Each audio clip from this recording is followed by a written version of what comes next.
Hello, everyone, and welcome to the More Sugar Podcast.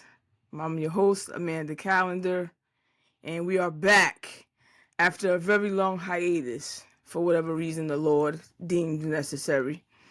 I have my first episode of the year, and we are discussing PTSD. The purpose of the More Sugar Podcast was an extension of my book to have conversations that developed with friends and the public around the book.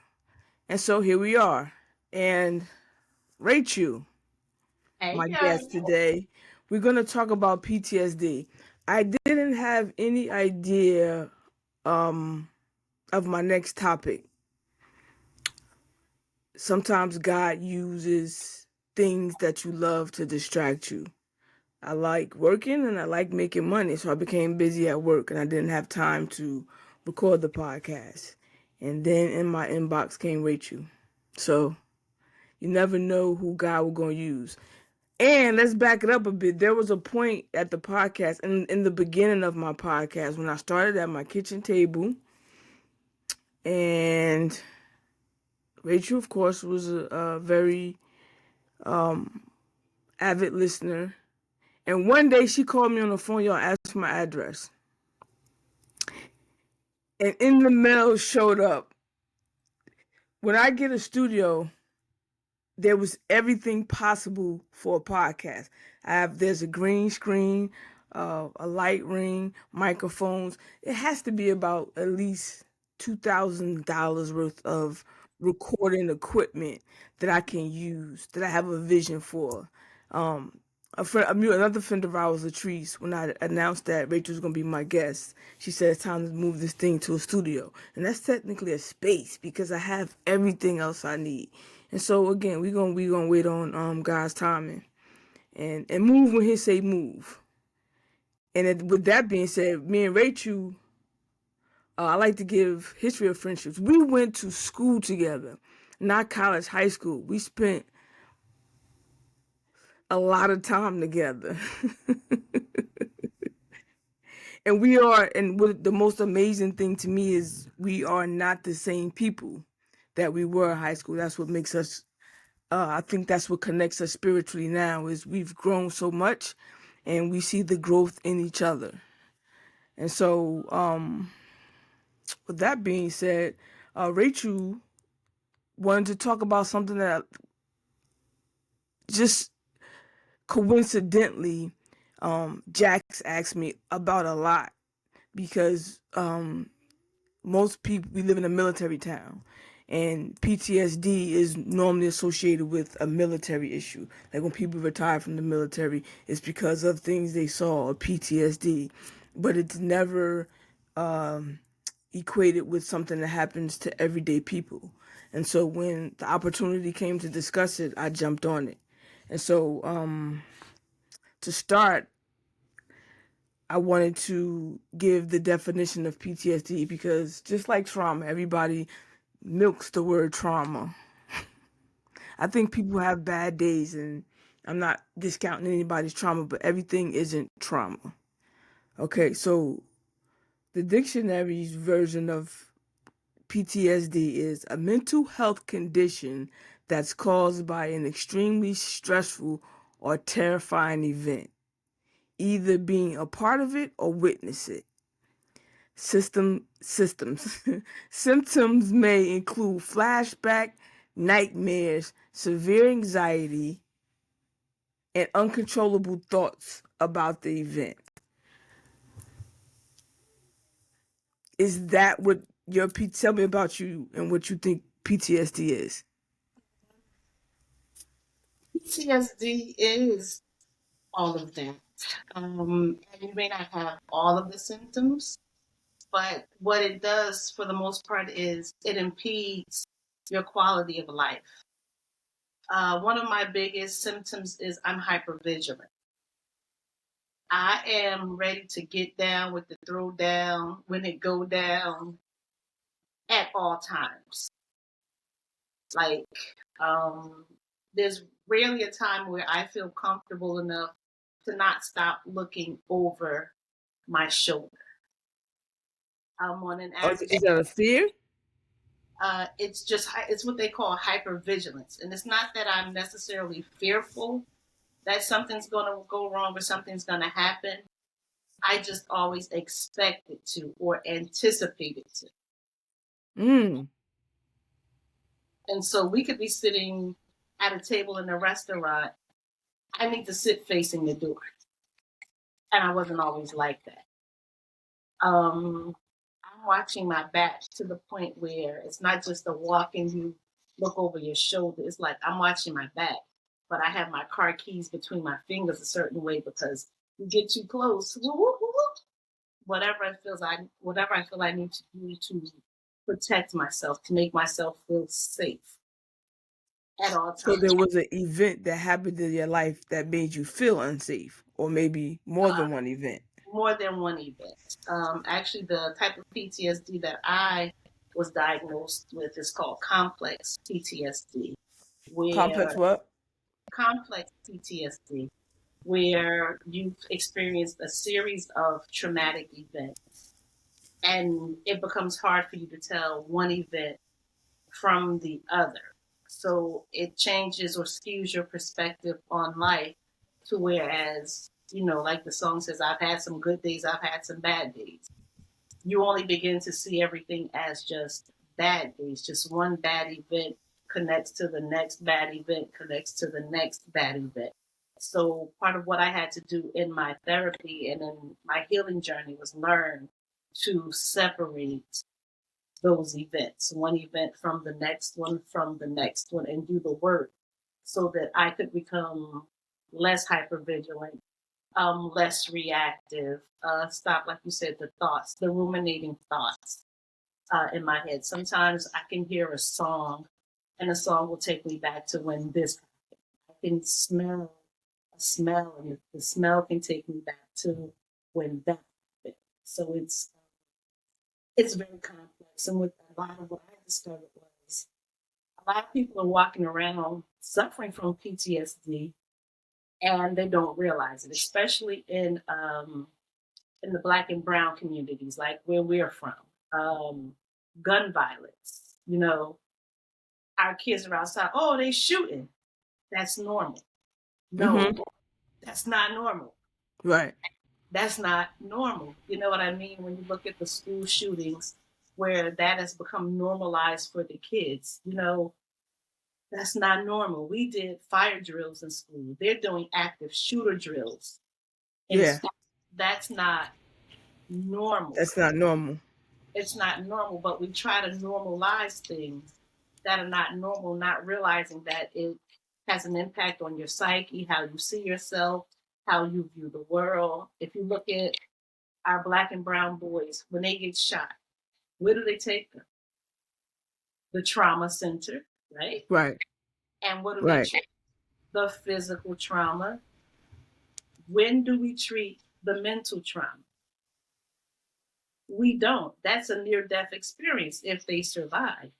And Right. what happens for them? Nothing. Nobody treats it. So then you have this kid who's become hyper vigilant, afraid, this isn't going to happen to me again. Now you got a 10-year-old, a 12-year-old, a 15-year-old walking around with a gun in their hand, ready to shoot the first person who says boo, because the mental trauma wasn't addressed, only the physical trauma. So you just had a birthday, right? Yes, the day after you. How old did you turn? Yay. How old did you turn? I I turned 51. Oh, okay. That's good for you. No, yes. So More. all this time in your life that passed, at what point did you realize that something is wrong? When did I realize something was wrong? Realize something was wrong towards the end of my marriage. And I knew that we had had some situations with domestic violence, this, that, and the other. But there was an incident where I lost my vision. You know how they say people black out? I blacked out. And my body was still in motion. My body was in Right. fight mode, like Karate Kid fight mode. Like I'm with it. I'm there.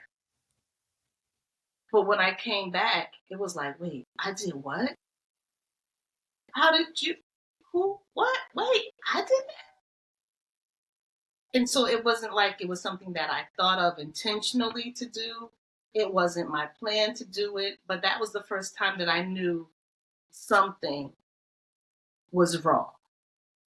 I became very hyper vigilant after that experience. I became very sensitized to male voices. So if a man speaks to me and there's too much bass in his voice, I sorry, you can't talk to me. If I'm in a disagreement with a man and he touches, you can't do that because what Right. you do is what they call activate or trigger my trauma.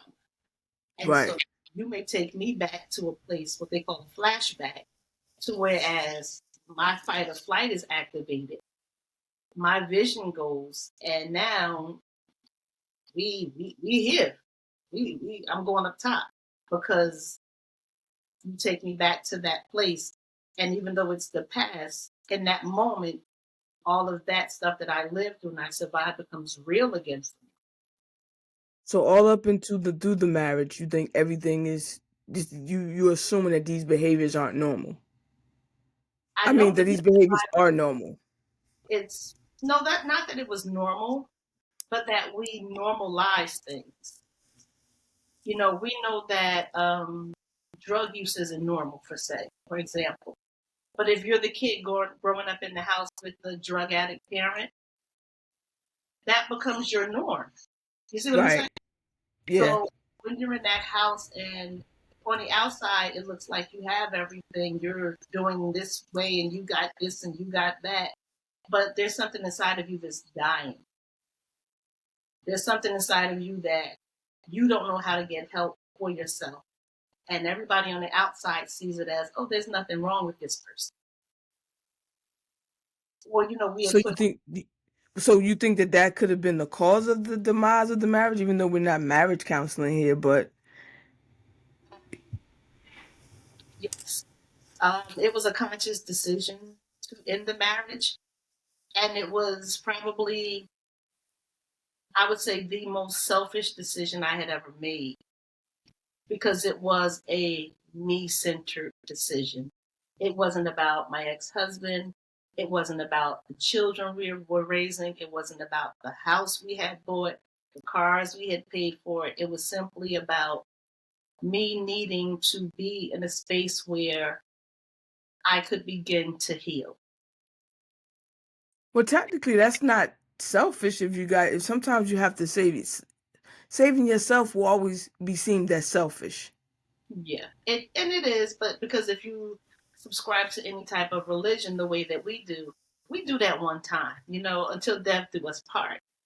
And then part of me felt like, well, to death do us part. Even if I got to, unalive you to get rid of you, I'm okay with that. But I stood in my vows, and it's like, no, no, no, no, that doesn't make sense, Rachel. You got to walk away for yourself, for the sake of your family. Now, today, we're the best of friends. We get along fine. But for me, I had to get to a point where I could work on me, learning how to manage my fight or flight, learning how to do some things to heal myself. So it was a really hard time. And, having to, you're fighting over your kids, you're fighting over visitation. I fought for so long and for so many years. Fighting became my norm.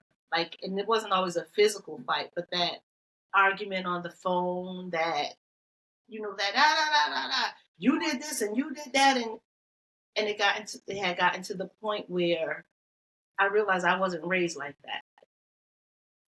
And because I wasn't raised like that, I was doing my own children, especially my son, a disservice.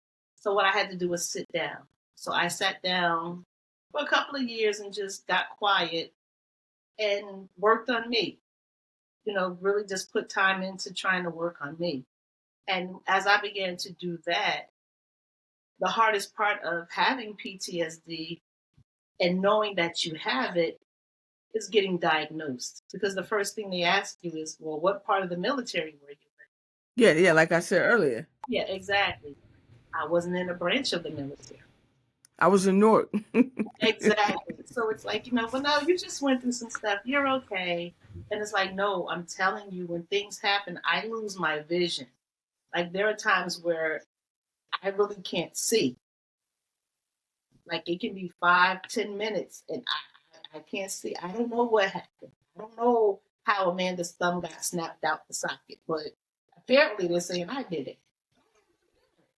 So at some point, you have the wherewithal to say, because most people, especially older black people, they're trained to keep pushing through. Like, I don't feel right. Like, I just don't feel right today. So instead of taking a break, we push through and gotta handle it. Or mental illness is looked down upon, or needing a break. If nothing's physically wrong with you, it didn't become really, I would say, popular until the pandemic, until people were isolated and people had to sit with themselves. So before the pandemic, no one was really taking mental health or traumas or PTSD seriously. So this is way before the pandemic. So at some point, you had to say, okay, I need help for this. I can't do this on my own. I have been saying that for a very long time, even as I was getting prepared to file for divorce. I went and got myself a therapist, and I said, hey, listen, I need to work on figuring out how to leave my husband. And so Oh, I so was, you got a therapist before the divorce. yes, I kept a therapist through the divorce. I kept one after the divorce. I spent a lot of money on mental health. I think I probably spend more money on mental health than cars. And I love a new car. But I've always had a therapist. But even with having those therapists, it was never getting the right diagnosis. It was, okay, well, you have a minor depressive disorder, or, well, it's okay. Let's try a little medication here. Let's do that there. But it's like, once I began to do my own research, it was like, wait, that's what this is. Because I can be in the car and I'm hearing, I believe in miracles, because he used to sing that to me. So the next thing you know, I'm in the car crying. I hear, the club song, just dance, doo-doo. Right. Yeah, yeah. I smell a certain cologne, and it's like, or I'll have a flashback to where we're arguing, we're disagreeing, or whatever, and I'm in the car and I'm crying, but I'm on my way to work,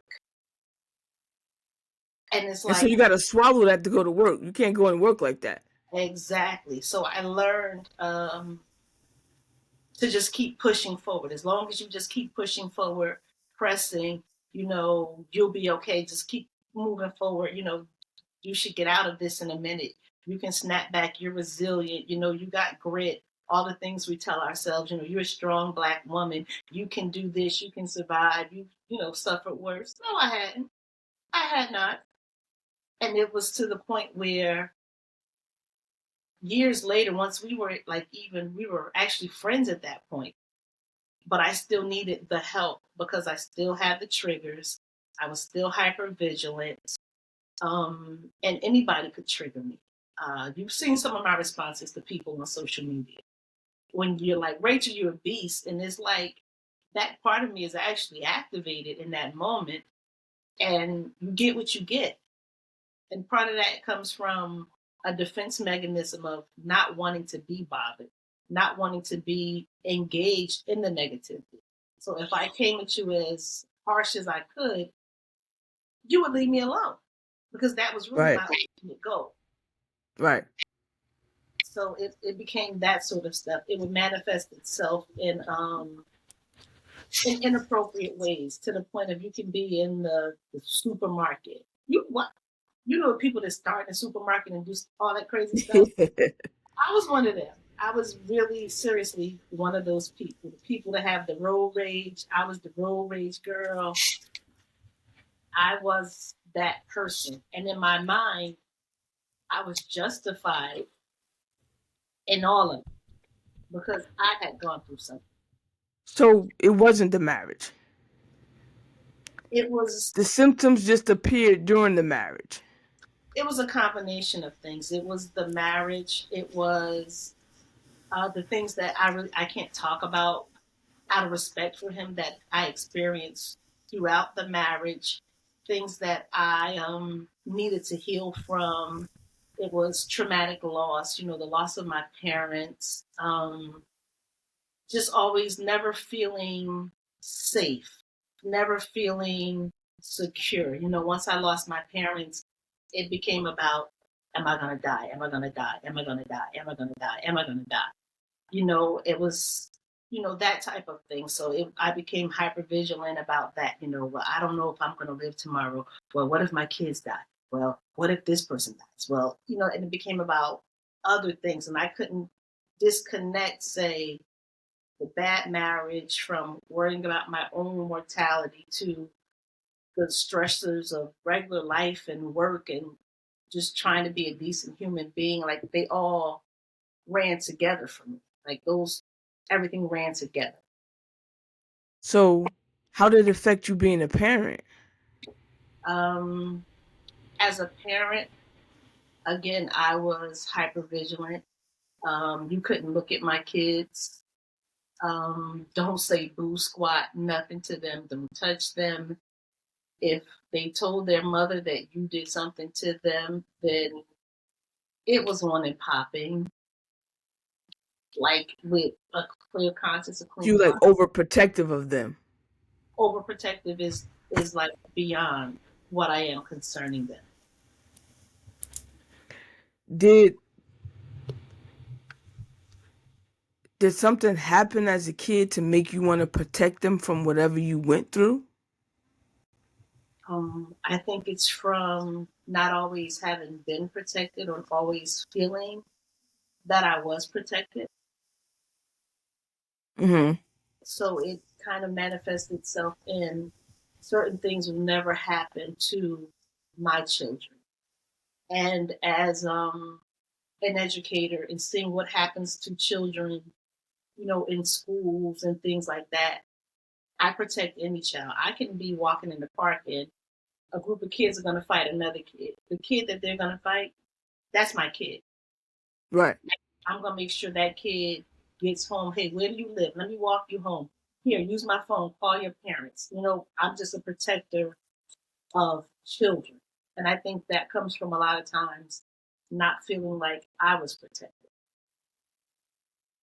A lot of people that I know, they go to therapy and then they say, I'm done. No, I'm healed. I don't know. I'm healed.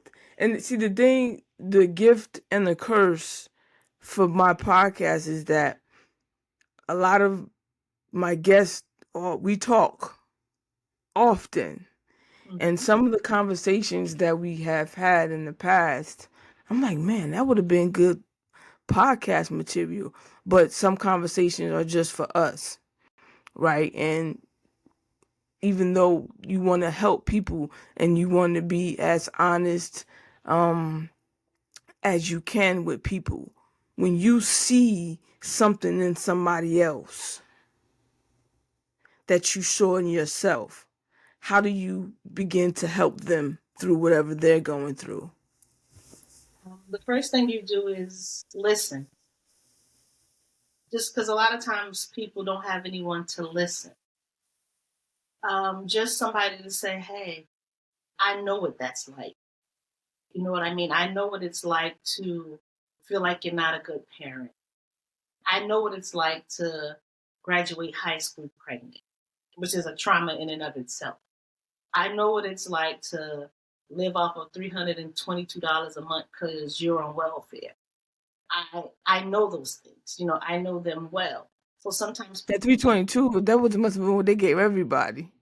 girl, but the girl, that 322, that number Where did haunts they me. get that number from? I don't know. It was like, But look, you said, but look at all them degrees behind your head, girl. girl, Ain't God good?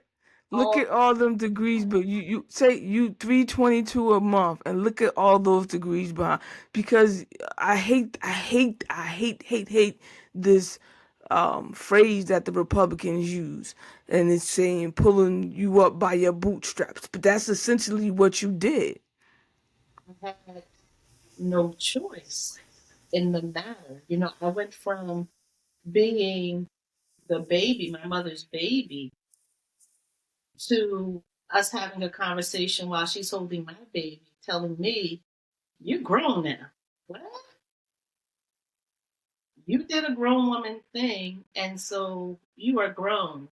You can go where you want to go. You can do whatever you want to do. What you will do is pay rent for that room. You will pay your own phone bill and take your baby with you Wherever you go. wherever you go, wheresoever you go. Take your baby with you. At that time, I thought my mother was being really, really harsh, but it was so that I could learn to stand on my own because she wasn't going to always be there. I had to learn, number one, consequences for my actions. Number two, how to raise my baby because I didn't have the mother that was going to raise my baby and I go out and just make more babies. My children are 10 years apart by design. Mm-hmm. You said They are how many years apart? 10. 10. It took me 10 years to get my apple cart right side up, to go to school, to get my degree, to make enough money. On top of the fact that my daughter's hearing and speech impaired. So learning how to do that, manage her, and help her to get to where she needed to be. It was 10 years. They were 10 years apart by design. And you did all this with PTSD. Yes. I think a lot of it, the PTSD developed through the years. But at some point when I realized that I had it, it was really after the marriage. After the marriage, after the violence, after the fighting, after the blackout. And then I would get flashbacks. And I couldn't control the flashbacks. I couldn't control the ruminations, which are basically like bad thoughts in your head that won't go away. Like your self talk isn't everything is Yeah. going to be okay. It's just there and it's all the time and it's there and it's there. And I spend more of my day fighting the thoughts in my head than doing what I'm supposed to do to be productive. Besides a spiritual aspect and what we know or who we assume the devil to be, where do you think bad thoughts come from? Where do I think the bad thoughts come And I from? went way off script, but I just had a thought of something you said because sometimes I get to thinking and my thoughts aren't always good. I mean, we And all after have I push them out of my brain and I know how to pray, right? And I have the wherewithal to get the resources that I need. Are we is it safe to say that those thoughts originate from somewhere in us that's not healed? yes. I think it's safe to say that it's the little girl that maybe didn't get the love that she needed. So you grow up and you're looking for love in all the wrong places, and it's I need him to love me. I need him to love me. I need him to love me. And so now you've been used by everybody but God. Um, you know Did what you I mean? say you was used by everybody but God? I'm just saying, when you're looking for something, that thing that's missing, not having two parents, that's traumatic. That's trauma because you want that It father it's that, trauma. Now having two parents in the same household is trauma, especially when you have friends and you see it. and you see it and you figure, well, what's wrong with me? Why doesn't, mommy love me or why doesn't daddy love me? And so that manifests itself in how you rear your children. It manifests itself in your relationships with other people. Um, it just is what it is. Learning how to date for me was really traumatic. Number one, my mother never allowed me to date. So, like in high school, and I kept me a boyfriend, but I kept him on a secret too, because Gotcha. I was never allowed to date. If you recall, I went to the prom by myself. So you was never allowed to date. I'm sorry, but I went to say the it prom. again. I went to the prom by myself, but I also went to the prom pregnant. So why you didn't go with the person that impregnated you? I was not allowed to date. Oh, so you couldn't even have a prom date. My father bought one ticket. It's the prom. One ticket. I never knew that. And I was like, you know, I was I was not a nice person in high school. None of us were. And this is all the growth that I put into myself is kind of like I can't go back and heal the people that I hurt, but it's just me trying to put a little bit of good back into the world. So I figured if I got a date, how come nobody else don't have? I had a date. So I had a date.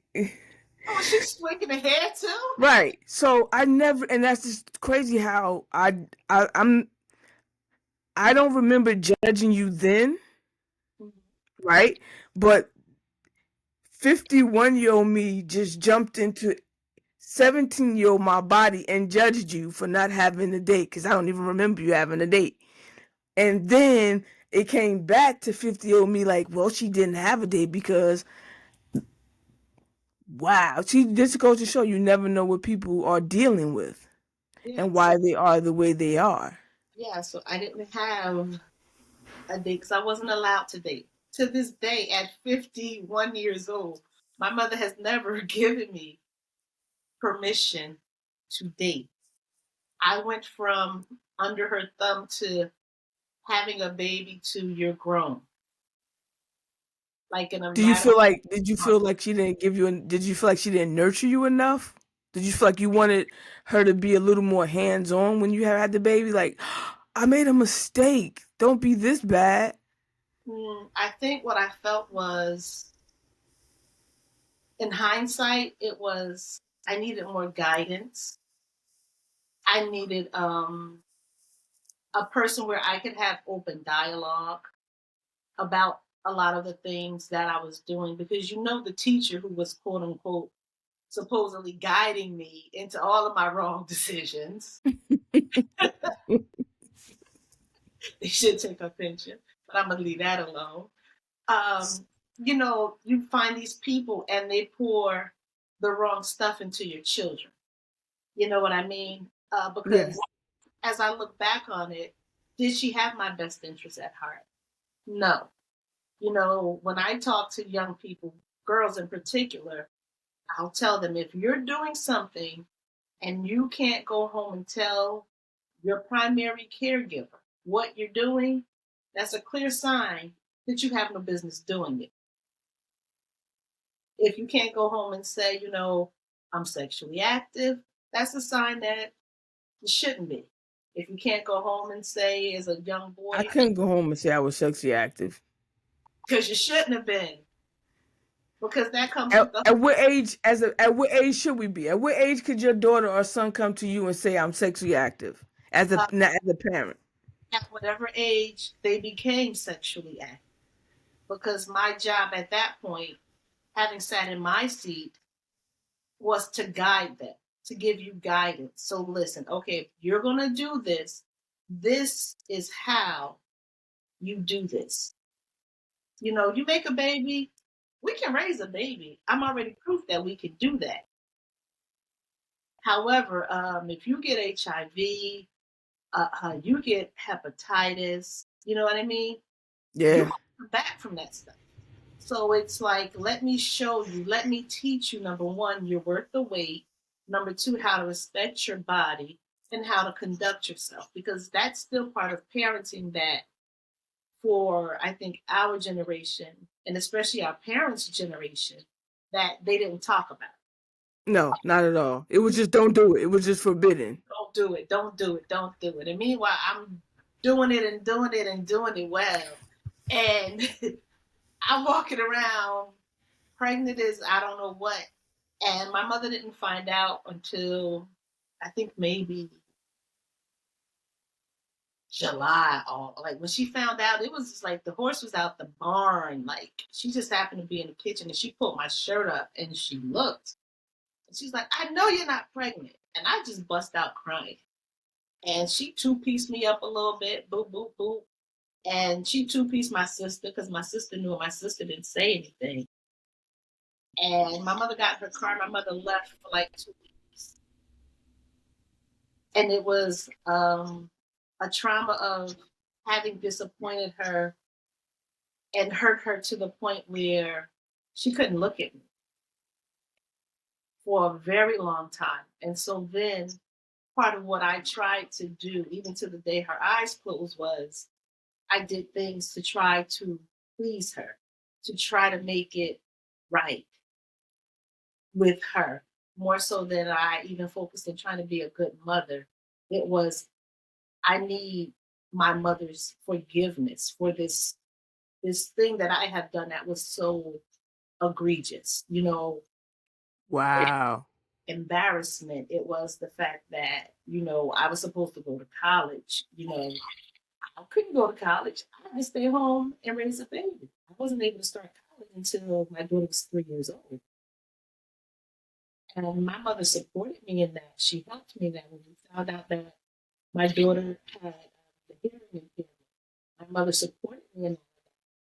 But part of me, the way I processed it, nothing I ever did was ever good enough. I could never, make reparations for the way that I had hurt her and brought embarrassment and shame upon her.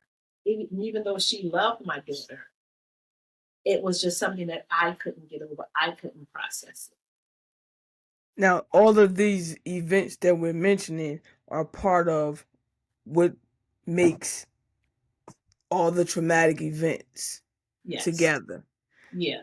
So unlike some people who have this amazing life and then just one bad thing happened to them, like, oh my God, they were molested and their innocence taken away and they have this one traumatic event. Not saying that one trauma is worse than another, or PTSD. The cause of it doesn't matter. It's the fact that it exists. Yes. And you in therapy. So when you in therapy, um what has your therapy taught you about you that you didn't know? Even though you speak about yourself and your experiences and things that you've learned very well. So going to therapy, what more could a therapist have possibly told you about you that you didn't know?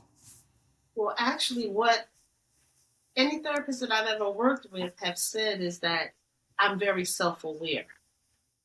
And I want to stop you right there. No, I know you said any therapist that I ever worked with, not that shrank me. Because most people go into it and they don't expect to do therapy is about doing work. It's not just going and like the TV where you sit on the couch and you just say things and the therapist give you advice and then you go about your way. It's a two-way street. Exactly. And what I find is that a really good therapist doesn't give you advice. They don't give you advice. They listen. They take notes on what you say. The point of therapy, what I found mostly is, especially cognitive behavioral therapy, is to hear yourself speaking so that you can begin to process, unpack, and unload the things that you've experienced. The fact that I felt I disappointed my mother by having a baby made it hard for me to openly love my daughter as much as I love my daughter. Because how could the thing that caused so much pain be celebrated and loved and lifted up the way she deserved to? Right. I learned to parent, especially with that first baby, out of obligation. And if you've ever done anything out of obligation, you know it's very different than when you do something out of love. So even as an adult, understanding that I struggled to openly show my daughter affection. However, she was well taken care of. But that open mother daughter love thing, I wasn't able to show her that for a very long time. And so I had to take accountability for that. I had to take full accountability for that. You know, she said to me as an adult, all you did was work and buy me stuff. And in my mind, it was like, well, what was I supposed to do? Right. Right. But for her, it was, you know, she may have needed more time. She may have needed more attention from me, things that I didn't necessarily have to give. I had to go back and make amends for that. You know what I mean? As part of my therapy, learning how to repair that relationship with her, learning that, you know what, it's not just my reality. Her reality is just as real as mine. And so while I'm thinking I'm humping and I'm doing the best I can to take care of my child, on some level, she needed me to show up more physically. That's what I think we talked about that a couple of days ago. We talked for a very long time, which I learned a lot about myself. It's crazy in conversations that I have with my friends, and I'm grateful for those conversations in the sense that I'm a great provider. But that's really, I know I love, everybody knows I love Jax. Jax knows I love Jax, but I can show Jax a little more. Like, I travel for work, and when I do travel, I'm going maybe a week at a time. So my thing is, when I come home, even though I talk to him every day, it's not the same as me picking him up from school and me taking him to school every day and him seeing me and jumping in my arms. And so normally when I come home, we'll go out to dinner as a family and we'll talk about our week. And he was in this funky, I came home last night, he was in this funky mood. Like, we got to the restaurant, he's like falling out all over the booth. He has his feet up and I'm trying to have a conversation with him. He's like nonchalant, he's not answering me. And my immediate response, I was getting ready to say, you're not the one that worked 12-hour days away from home. So what is your problem? That's what was rolling up in my mind to say. And I guess the saint that I married noticed he and I about to butt heads. And she kind of like just like squeezed my hand. And I didn't say it. And we and me and her talk later, but that's me. That's like, oh, I'm provided. Like, what else do you want? Kids need a lot more than being taken care of.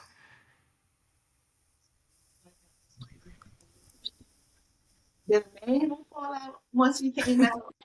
You know, there is no manual. We do the best we can as parents. And when we realized that we didn't do the job that we thought we did per our children, some of that stuff they're gonna have to get over or go see their own therapist. Other stuff we can atone for it and we can make amends for it. One of the things I most recently had to tell my daughter was, you don't always have to be strong. And I know that's something that she got from watching me. Not that I told her that or I forced her to be strong, but children watch our example. And she's seen me overcome adversity after adversity after adversity. And so now, as a parent, she feels she has to be strong. And so I had to say to her, you don't have to be strong. Soften your heart. It's okay. You know, you're hurting. You know, like I told you on the phone, my daughter just recently delivered a stillborn baby. And she was, I'm strong. I'm okay. I'm okay. I got, no, you don't have this. And it's okay for you to not have this. And you may not have this for a while. And that's okay.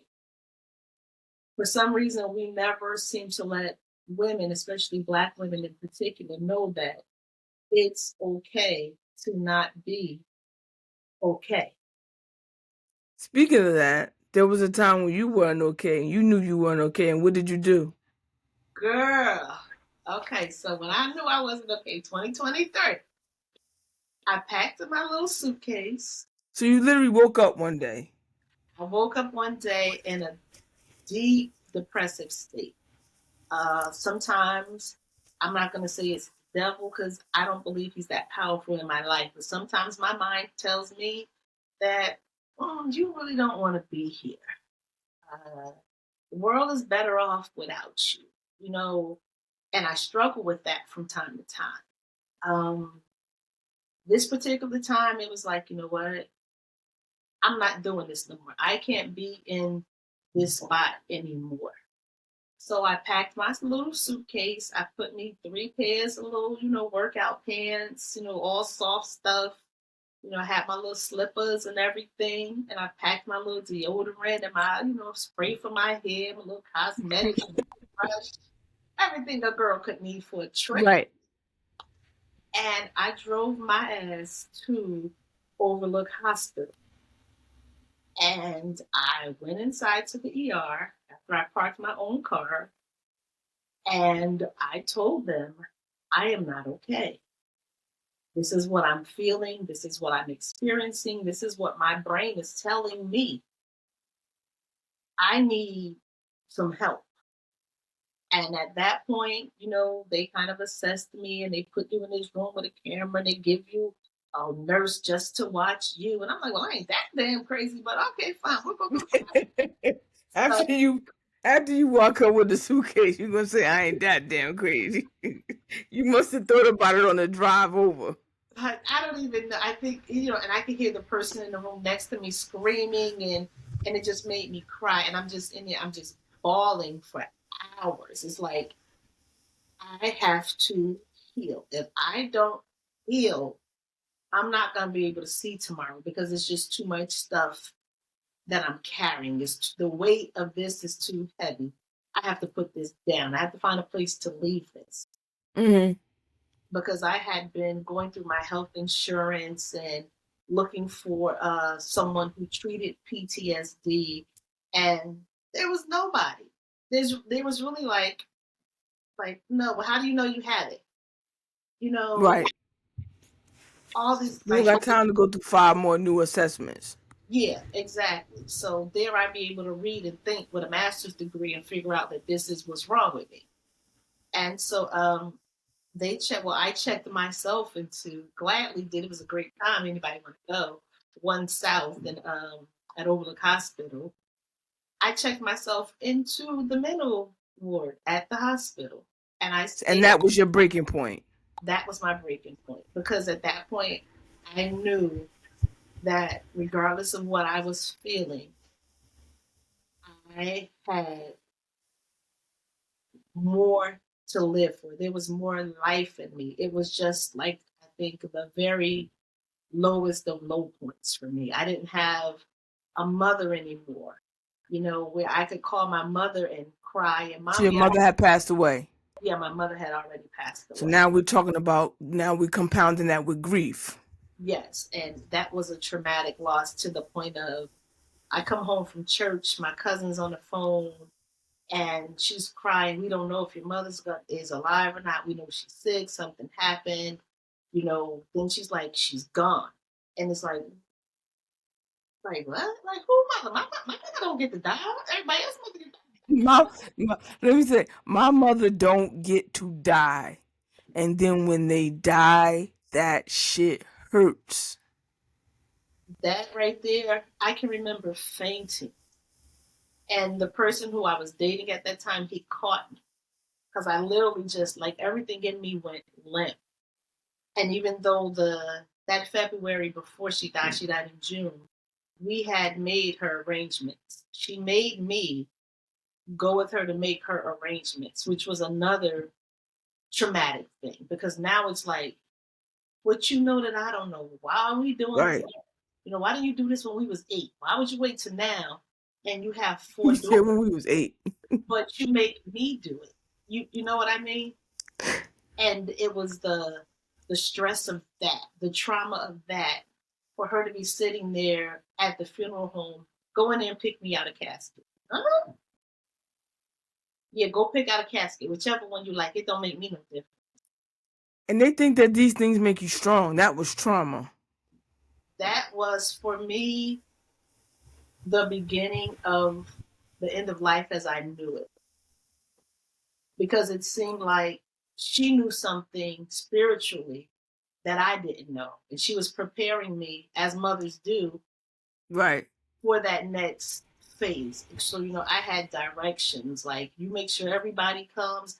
I don't want no fighting out of y'all. I don't want no shit out y'all. You do this, you do that.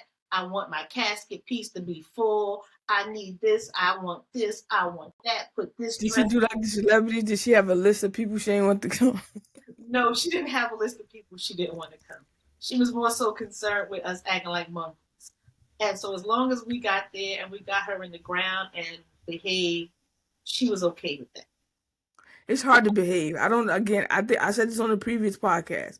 Weddings and funerals. I don't know if it's our people or all. I haven't been to too many Caucasian funerals, but behind the scenes and in the pews and that them first 2 rows and that limo behind the casket is always drama. Yes, it is. And I mean, even having been married to the funeral man and being very used to funerals all the time on a regular basis, that hit like no other. And it was like, who do I go to now? You know what I mean? Because as a grown woman, I would drive to South Carolina and get in the bed with my mother. You know, I would tell my stepfather, "You gotta, go to your other room because I gotta get in the bed with my mommy. I'm not right." Like, How old you get into bed with your mother? up until she died. My uncles used to do that, and I never understood it. This was before I had Jacks. I would watch them. I would be at my grandmother's house, and especially my uncle that lives in Florida. When he came to New Jersey, more so him because he lived out of town, and whenever he would come to visit, he would get off the plane and get into bed with his mother, and that's when he stayed. That's where he slept Yeah, it's with something. his mother. It's It's like something there. that safety. That okay. Yeah. It's like being like a phone being connected to the charger. Like, okay, I can regroup. I can tell her what's going on. Sometimes I don't have to tell her what's going on. She just knows something is going on. And, Mhm. like the last time I saw her and I got ready to go back home, I got in my car and I drove and I cried from, say, South Carolina to like the beginning of Virginia. Like literally just driving and crying, crying and driving because I knew that I wasn't going to see her again.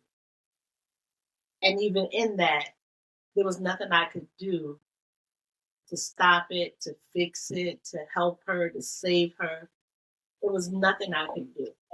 Nothing we can do about the death, the Grim Reaper. And I knew this because she had taken steps to prepare me. We had already done the funeral home thing. I knew what she wanted to wear. She had given me explicit details on what to do, what song she wanted sang, how she wanted me to write her obituary, but I couldn't do that because that would start fighting family.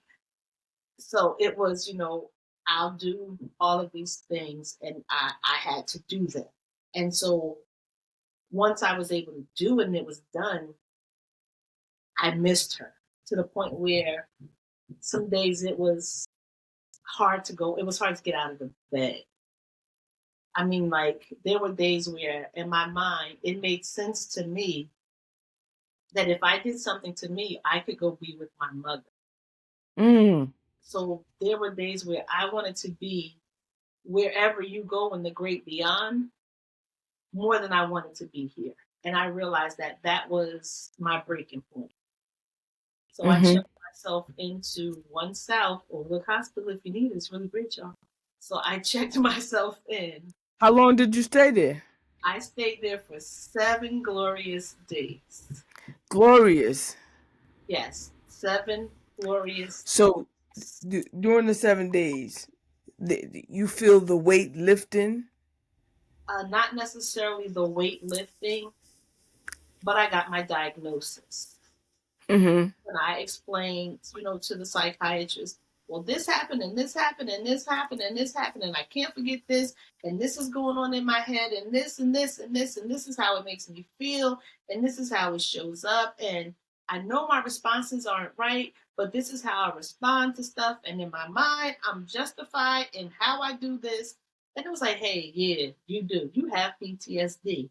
And I think for me, in that diagnosis, it made me feel like I'm not crazy. I've just been through some stuff. I've been through some life. Life has Say life. that again. I've been through some stuff. Life I'm has not crazy. I just been through some stuff. crazy. And anybody who interacts with me, especially socially, most people describe me as what? Crazy.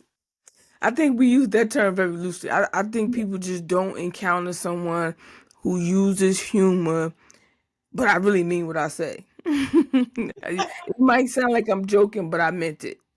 Yeah, And exactly. the thing is, oh, you so crazy. No, I'm so serious. Yeah. And for me it was I didn't tell anybody, hey, I'm going to the emergency room. No, there was no announcement.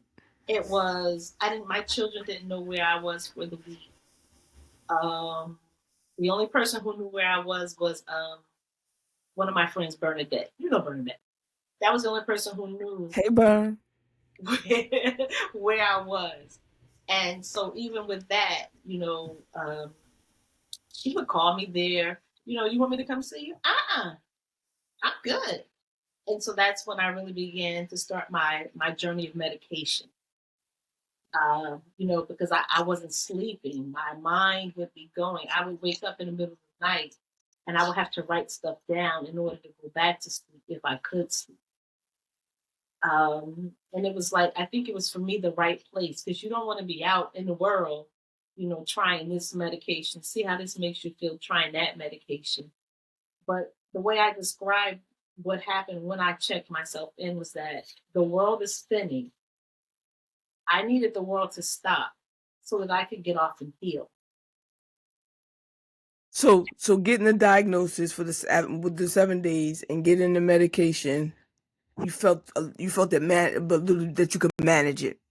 I felt that I had taken the first step in managing. Then what I did was once I left there, I was out of work for 3 months. And I entered a partial hospitalization program where, in lieu of going to work and doing your job, you showed up, for therapy all day from like, say, 9 o'clock to 3 o'clock. You were in different forms of therapy, group therapy, individual therapy. You met with a psychiatrist regarding your meds. You got different evaluations done so that you could learn. That therapy was called DBT, and it's about helping you learn how to reframe things, helping you learn how to honor your sacred self, how to, um, deal with conflict in positive ways. That's depending on if you want to keep the relationship, if you don't want to keep the relationship. Just learning how to restructure your life and developing some skills so that you could function, some coping skills, some grounding skills, some stress relief, that type of stuff. You think you'll always need it? Um, no, I don't think I'll always need it, but right now I do. Another thing that I got from checking in was there's another type of therapy called EMDR, eye movement reprocessing desensitization. Desensitization. I can't even say that word right now.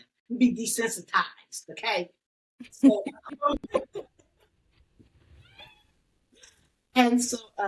in that particular therapy, you learn to sit in those traumatic moments. And it doesn't necessarily have to be the most traumatic one. You can deal with Right. something that was maybe, grandma used to backhand you and you didn't like the Grandma used to throw a shoe at you. Yeah, exactly. How did that make you feel, Amanda? You might say, it made me afraid, it made me angry, it made me want to fight her, or whatever the case may be, and you sit in it Right. until you're no longer reactive to it, until what we call your subjective level of distress is like down to maybe a 3 or 4, or to a level where you can live with the memory and you no longer have the activation, the bad feelings that come up with the memory, the That's trauma. technically a trigger, right?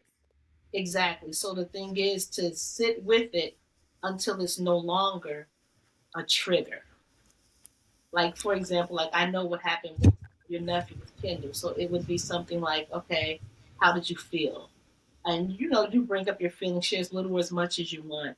And you would be asked to sit in that maybe for 3 or 4 minutes, and you're processing it in your own mind at your own pace, however you choose to. Then we'll take a break. Okay, how does that feel now? Oh, it still feels this way. And you keep going through it until you're able to live with that thing without the tears coming to your eyes, without your heart starting to raise, until it's at a level where you can manage it mentally and emotionally. What's this? This is 2025. I think he died in 2009. Mm-hmm. What about 14 years? Mm-hmm. And last year, well, we've been getting Jack swimming lessons because of it. Mm-hmm. Because my nephew tragically drowned, but even though it wasn't in a swimming pool, it was at a water park. And so we go on vacation last year to a water park. And I know my son can swim because he swims in the swimming pool. He's been And he's swimming been as a baby. swimming. He's a Facebook kid. Y'all been seeing him taking swimming lessons since he was a couple months, maybe a year. So Jack can swim. But we at a water park where they gotta come down the slide. And I'm like, nope, nope, not happening. Not happening. And he's like, but mommy, but mommy. I'm like, and again, the saint that I married grabs my hand and says, you gotta let him go. And I watched him walk up the steps to go to the top of the water slide. And I've never felt so much anxiety. I didn't have a Xanax with me. I never felt a lack of control. And for a minute, seeing him at the top, and he's just so excited, and he's waving. For a minute, you couldn't tell me I didn't see Kendall's face waving because me and my wife were supposed to be on that trip, and we didn't go. And so always for years, I blamed myself like that would have never happened on my watch. Like I'm this savior. And so he comes down the slide, and boom, he hit the water, and he comes back up. And I'm standing there, and I grab him, and I hold him. I'm just holding him and just crying in the middle of the water park in Orlando. I'm bawling, crying, tears, holding him. And he's like, Mommy, I'm fine, I'm fine. And he goes, and the funny thing is, when they first started school back, they had to write a book. This whole class compiled a book about their greatest adventures. And Jax won the position to create the title. And anyway, they told their stories over the summer of their greatest adventure. And he told the story about us going to the water park because he met his siblings for the first time. And he talks about if you get the book, his picture of him coming down a water slide. And I read his story. He's a great writer. I wonder where he get that from. And he goes, when I got to the bottom of the slide, one mommy cried and one mommy didn't.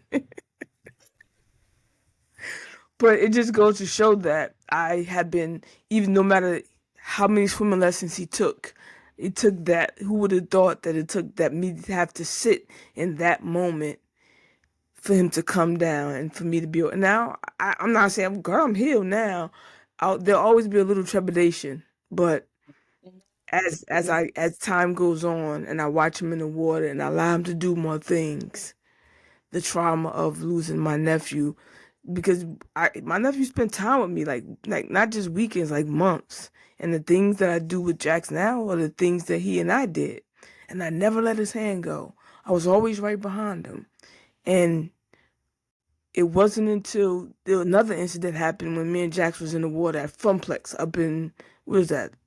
Someplace in New Jersey, Funplex, and he was in the tubby float, and he flipped over, trying to get out, and he went under, and I grabbed him. He came up, but he was already choking and spitting out water, and it was in that moment that I forgave my nephew's mother, because I blamed her all these years, like she wasn't watching him. Mhm. Not just thinking there's a horrible tragedies happen, and that's just what they are. Because in my mind, someone Carry, has to be responsible. you carried that with that's the untreated trauma. You grabbing Jax up out of that water when he's giggling and Kay's like, "We cool, we got this," and you sitting there bawling in the water park. That's that untreated trauma because in your mind, you saw no difference between Jax and Kendall, and clearly we know that those are two different people Two who different people. lots in life. So that like may be one of those areas where even now you may want to do a little trauma work to reprocess some of that because guess what? Jack's gonna have a bunch of swimming kids too. Yeah, because he tired of me fighting. Mommy, I'm fine. Mommy, I can do it. That's all we go through. Mommy, I'm fine. Mommy, I can do it. I'm like, God. Yeah, and And it's that kids behind whole me text me like, you gotta let him go. And I'm like, that pending like something is going to happen to him. It's yes. that's It's the an impeding feeling that something's gonna happen to yes, him. that's the rumination. That's what they call the repetitive thoughts that you were reading in the definition. That's the rumination, the part that where you have to do the work. Well, yeah, a lot of things could happen.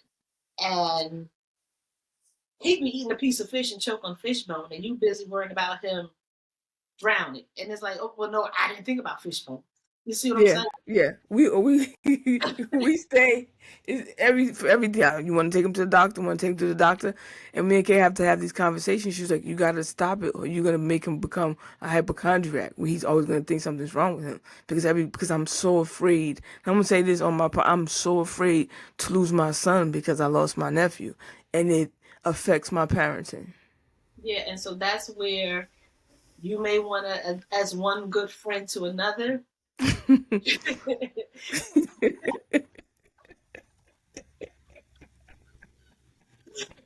go on and get you some help and let that boy live. Go on and I'm get you. going. And that therapy is EMDR. It's a very specific type of therapy. But the thing is, the people who do that therapy are far and few in between. I found very few people of color who can do that therapy. And it's something that you have to pay out of pocket for a lot of times. I don't mind paying. I don't mind paying for because health isn't just about physical. I don't mind paying to sleep good at night. I never and another I definitely another memory I have is when he was about 6 months and we went to some friend's house and she looked at me. She said, "What? Like, why do you look like you haven't been sleeping?" I was like, "Cause I'm watching him sleep. I literally didn't sleep for 6 months." She was like, "Bitch, you gotta get some sleep." Even now, I get up and I walk into his room and I'll come back and get into I walk into Jackson's room at least 3 times a night just to make sure he's still breathing. How old is he? He's 9. In about 3 years, you're going to walk in there and see something you want to see. this is this was good because this helped me. I don't know who else this is gonna help, but this has helped me realize that I have PTSD around losing my nephew, and I need to go back to double back to therapy to get some help for myself. Look, I don't. That's what they call traumatic loss because how many times do we go to an amusement park or something like that? You expect everybody that came in the car is leaving in the car. Yes, you do. You do. My daughter, just like I told you, she was pregnant with the fourth member of Team Empty Pockets. You know what I mean? So, you know, I ride with my team. Yeah. I've seen all of them come into the world. I was there for all three of them. So with this last baby who was stillborn, it was, wait, what? And I'm back to that same feeling of everybody else baby could die, but my grandbaby ain't supposed to die. Like, what the fuck? Right. Right. Like seriously? Like, oh, this is what we do. That's how I'll be talking to him too. I'm Yeah. like, really, Lord, this is what we doing in these streets on today. My God, on today, the day after my birthday, this is what you choose to do, God. Are you for serious, yo? Right. And he looking at me like, dead ass, my daughter, dead ass. I give, I And take. what do you like? What do you that could be a whole nother podcast. Like, what do you do with that? I want to double back and have another episode if you don't mind talking about that. Like, what do you do with that? You could think about it, like because I don't I think that will help so many people too. What do you look at me stuttering. I don't know because it's Pray. You pray three prayers. You pray for yourself to keep your shit together. You pray that the Lord will sustain your child and her babe. And you pray that that baby is with the ancestors now. Those were my three prayers. And it was the first time that she was, in the hospital when I wasn't there. I'm there whenever something happens. Like I don't play again. I don't play those games with my kids. Like Monopoly, checkers. I play jacks. I don't play none of them games with my kids. I don't play no games with my kids. And this time they were like, "Well, okay, we need you to go to the waiting room." And I walked into the waiting room like, "Who the fuck is in the waiting room?" Like, why? Like her fiance. I'm like, "Why the fuck he in the waiting room? I get to the waiting room. Like, what's going on here?" right, As I'm sitting in the waiting room, and they came back within like 5 minutes and got me. And I'm like, "Oh wait, it's not." And the nurse kind of looked at me and she's shaking her head no. But she's like, they'll tell you, when you get into the room. And I'm looking like, oh my God. This not supposed to happen to us. This stuff happens to, like, guys, you do know this us, right? right. Like, this was supposed to happen to some other people. This was not supposed to happen to us. That's another podcast. This was not supposed to happen to us. And it was to the point of when they were talking about what to do with my grandson. His name was David. My daughter named him David. What to do with David. The nurse said, we can medically dispose of the baby, of the fetus, she called it. And I'm looking like, you trying to throw my grandson in the garbage? Like, are you, like, what? I'm confused. Like, Right. no, and I'm thinking in my head, whatever my daughter wants to do, I'm good. Like, we just won't swipe a credit card. We paid it off, baby. We know all that shit. Like, okay, what do you want to do? And so she decided that she wanted to have him cremated. And so I'm like, thank God that that's what she wanted to do because it was what I wanted to do, but it wasn't my decision. Mm. And then there was this overwhelming sense of grief in that my child is going through something and there is nothing Nothing you could do. to fix it.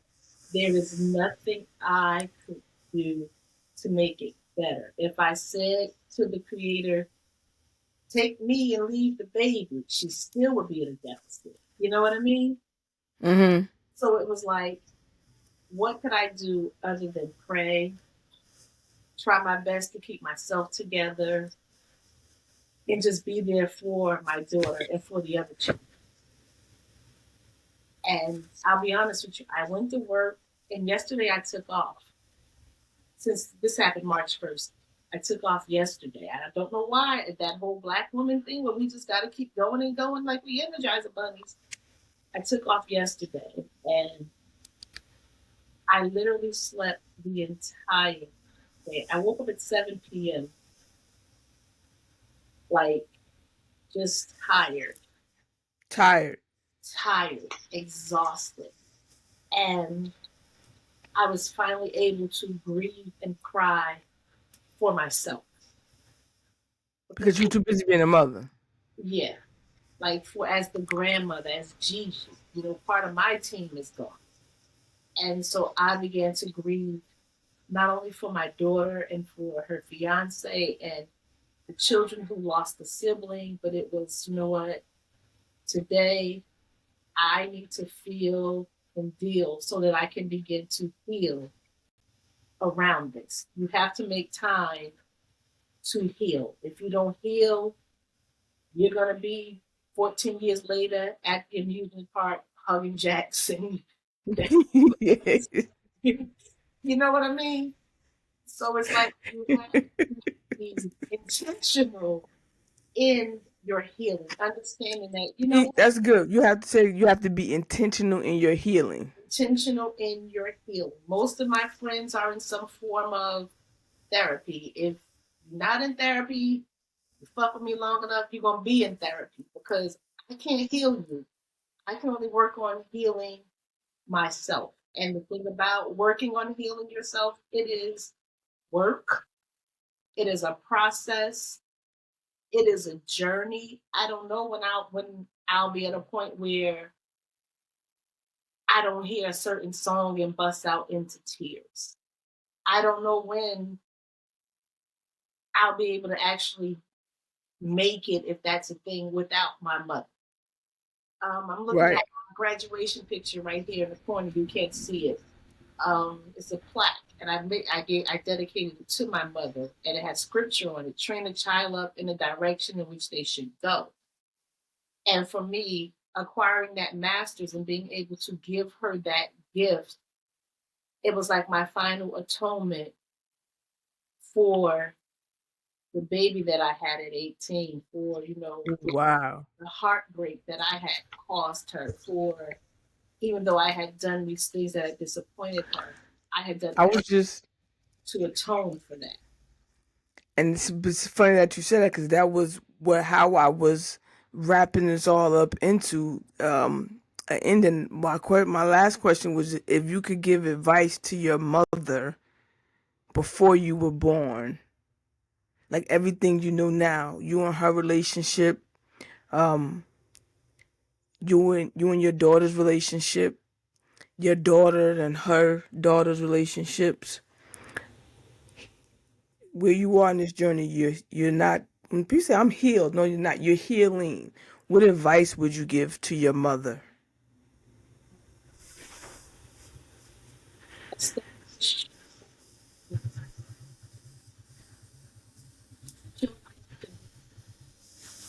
safe to talk to, and it'd be okay no matter what they say. That was something that I really tried to do with my daughter. I don't care what you do. I don't care how bad it is. I need you to tell me. Now, this is also part of why I'm also use, because I drink everything out of a wine glass. And in the morning, I usually had orange juice and champagne because you never knew what she was going to say or what she had done. But I couldn't get mad at her because I established this open line of communication with her. We have that. If something medically, it was, you know what, I'm not going to make you go to Planned Parenthood. I'm not going to make you figure out life out in the street like that. I'm going to take you to the same doctor that I go to. This is my child. Provide her with all the health care that my insurance can give her. And when that runs out, this is my credit card. You got up to $1,000 worth of health care on you. When you hit $1,001, call me. And so my daughter was always very open about, what she needed. If it was, well, I like this boy, or this is what I'm feeling. She was able to come to me no matter how crazy it was. Sometimes I would have to, okay, look, I'm gonna go lay down. We're gonna talk about this in a minute, but I gotta go lay down right now in this moment because I can't believe this is what you're saying. But I can't punish you when you're doing what I ask you to do. So it's, I think, that thing of let me experience the world with your guidance versus with your fear of what could happen and what. Are you talking to me? I'm talking to my mother in this moment. You know It what? felt like you was talking to me. Well, if the shoe Dude, fits, you wrap it up. You know what I mean? Like that whole let Jax experience the world with you as his tour guide, not you as the person that's operating out of fear and trepidation. You know, because then we pass that on to our children, and what does that do? Bring on another generation of people who are just as, mentally banged up. I'm not going to say we're damaged. We kind of bruised a little bit, but bruised apples still might be sweet. And they're a little bit, off because we're a little bit off because the people who parented us were a little bit off. So at some point, we got to start to get on to let them know that discourse is okay. It's okay for them yeah, to think on their own and not just do as they're told. Because you and I both know we were told a lot of things, but we made our own choices at some point. We operated in our own autonomy, and we had to suffer the consequences thereof. And so I think it's that guidance that I may have needed more of versus, you get out of school at 3 o'clock. We live on Tillerhast. You got to be in the house by 3:15. I'm a whole ninth grader. Why I got to be in the house at 3:15? yeah. You know what I mean? Versus, okay, you could have a curfew, and if you want to date, bring the boy home. Let me meet the boy. Let me see, who he is. What does his parents do? Let me call his mama. Let me check this boy out. Because that's natural stuff. And we make our children feel that natural isn't normal. Once you go through puberty, what's next? You're supposed to want to be with a boy. You're supposed to want to be with a girl. That's natural and normal. That's the natural progression of life. But we tell our kids, you better not touch that girl. You better not let that boy touch you. How do I get here? That was my grandmother. Exactly. So we were children who didn't necessarily learn how to date. We were everything except for our sexuality. We couldn't be that. That wasn't a part of us, even though it was developing and it was budding. We were curious about it. Yeah, maybe that's why I was. I feel like I'm getting shrank. Maybe that's why I was a little confused because it was what you can't so much of what you couldn't do. What could I do? Right, The stuff I could sneak and get away with, or do it right. and want to get my ass beat, which is a whole nother set of trauma. Ooh, child. I thank you. Thank you, Mandy, for having me. This was amazing, and like I kind of snuck in a session. I feel like I snuck in a therapy session. Y'all listen to the More Sugar podcast and sneak in a therapy session. I want to thank Rachel for her honesty and for sharing her story. I hope someone that is listening to this takes 5 minutes to sit down and ask yourself, am I okay? And if you're not okay, there's ways you can help. Reach out to a friend, not a fake friend who's going to post on social media that so and so's not okay. Reach out to a friend. Reach out to me. Reach out to your healthcare provider. Reach out to your healthcare provider. First, because there's some people that either they don't have a healthcare provider, or sometimes you need some people need somebody to take their hand. I know a friend of mine, I'm not gonna say her name, she was like, some people I'm not wasting she was like, I'm not wasting God's time praying for you. Like, 'cause some people, like, I think I always say, don't have me come into a burning building to save you, and then I gotta drag you out. If I'm coming into a burning building to save you, get up and walk. Help me get you out. Right? So there's so many resources out here. Prayer works, but Prayer works. you But gotta don't work. confuse people. A lot of people, we're gonna keep going. A lot of spiritual people like, oh, pray God to work. God gives you the wherewithal to go to see somebody to work it out. God gave Mental health isn't worked out through the church alone. He gave me the You gotta go get wherewithal help. to pack a suitcase and stroll myself to the mental health unit. That was God. Yeah. My next episode is gonna be this was not supposed to happen to us. Girl, that should be Jesus. a channel. You know what? That's a good idea. I'm gonna get some people. I'm gonna thank you. This was not supposed to happen to us. I'm gonna get some people and see if I could get some volunteers to talk about what was not supposed to happen to you. On that note, I can see my son's feet underneath the door. He's pacing. Again, thank you again. Thank you everybody for listening to the More Sugar podcast. And thank you, Rachel, for your time where we have conversations to help heal and encourage. Until next time, y'all.